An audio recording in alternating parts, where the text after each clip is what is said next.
Hi hello welcome to Deepa Venkat explores. இன்றைக்கி வந்து நம்ம ஒரு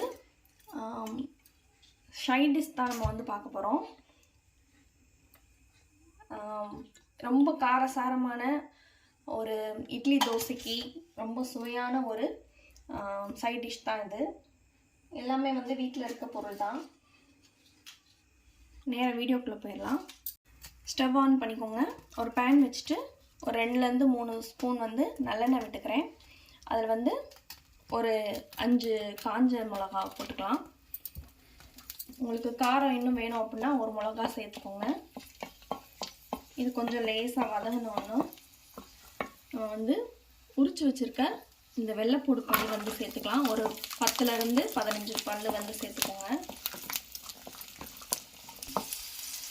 அது ஒரு 2 நிமிஷம் வதங்கினோன்னே வெங்காயம், சின்ன வெங்காயம் வந்து அதுவும் அதே மாதிரி 10லேருந்து ஒரு 15 வந்து எடுத்து இதோடு சேர்த்துக்கலாம்.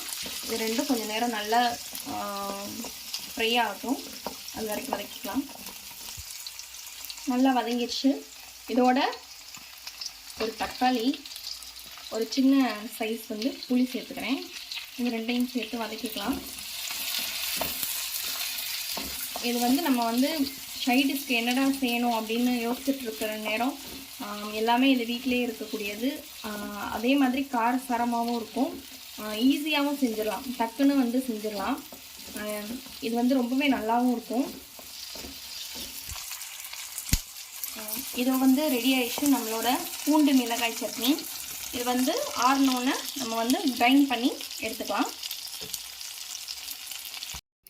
இதோ ரெடி ஆயிடுச்சு நம்மளோட பூண்டு மிளகாய் சட்னி. இதை வந்து நீங்கள் இட்லி தோசைக்கு ட்ரை பண்ணி பாருங்கள், ரொம்பவே சூப்பராக இருக்கும். இதை உங்கள் வீட்டில் ட்ரை பண்ணி பாருங்கள்.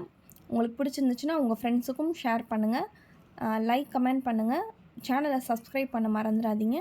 தேங்க்ஸ் ஃபார் வாட்சிங். இதே மாதிரி ஒரு அமேசிங்கான வீடியோவோட அடுத்து உங்களை சந்திக்கிறேன். டாடா, பாய்.